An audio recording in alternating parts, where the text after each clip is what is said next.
అనుభవ యోధులు కంటి వైద్యులు డాక్టర్ ఎస్ నరసింహులు గారితో నేత్రదాన పక్షోత్సవాల సందర్భంగా నేత్రదానం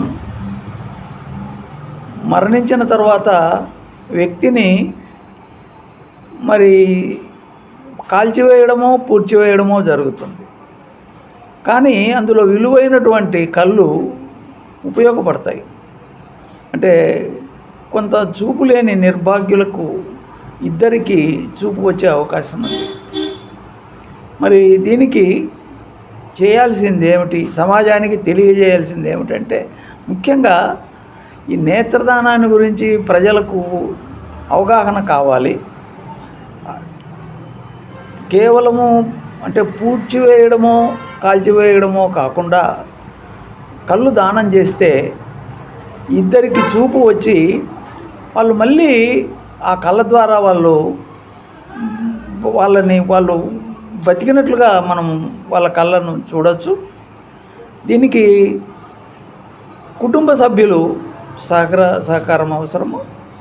చనిపోయిన తర్వాత 6 గంటల లోపల మరి దగ్గరలో ఉన్నటువంటి కళ్ళు సేకరణ కేంద్రానికి కానీ నేత్రనిధికి అంటే ఐ బ్యాంకులు ఉంటాయి అవి దానికి కానీ కాకపోతే స్వచ్ఛంద సేవా సంస్థల వారికి తెలియజేయాలి.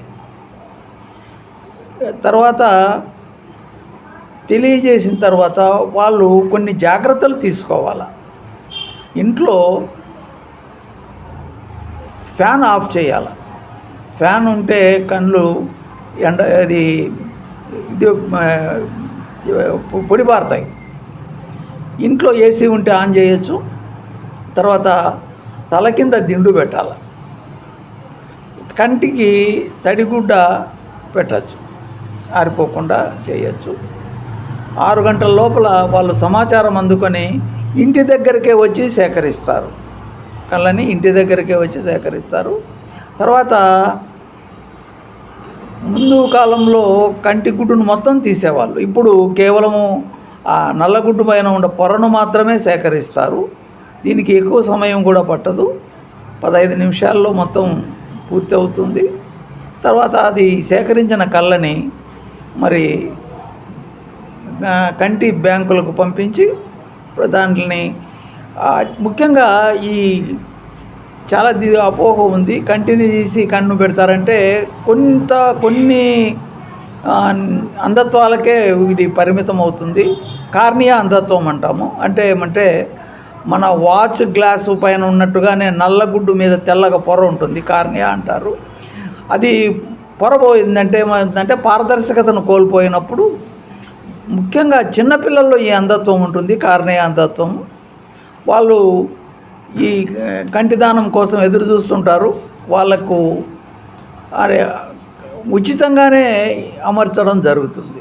కాబట్టి ఒక వ్యక్తి నుండి సేకరించిన కళ్ళని ఇద్దరికి చూపు వచ్చే అవకాశం ఉంది.